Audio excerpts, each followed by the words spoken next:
Alrighty, so we have some large flat mushrooms, some fresh mozzarella, some tomato pesto, some green onion, feta cheese, and some Italian style herbs. Once you've washed these, you want to sprinkle in some green onion on the inside. You see? And do that for each one. Once you've done that, you want to put in some sun-dried tomato pesto. Once it's in there, just take your little spoon and mix it around. If you want to flip it around so that you do the pesto first and then the green onions, that's perfectly fine too. It doesn't really make much of a difference. And do that for each one.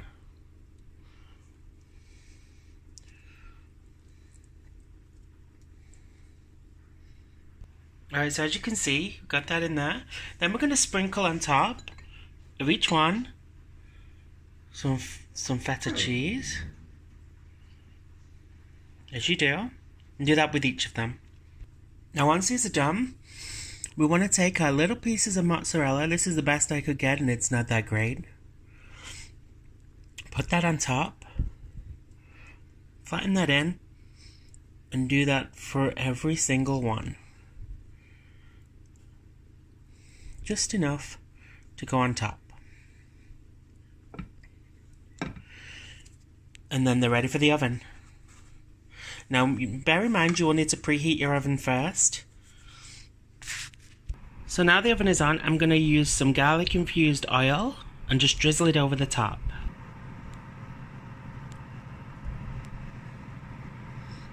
And there we have it, and do that for each of them. Once you've got those in the oven, you want to leave them for around 15 minutes. But keep an eye on them throughout the process. 15 minutes on a preheated oven, and then see how they are after that amount of time, but they should be fine. One thing I did forget was to take your Italian style herbs and just basically just sprinkle them on the top.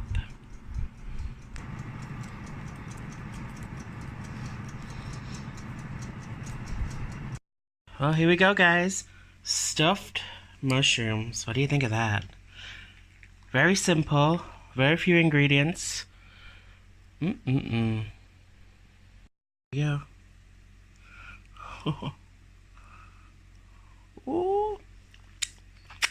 Delicious. Look at that. Doesn't that look good? Have a wonderful day, guys. And I'll see you all real soon.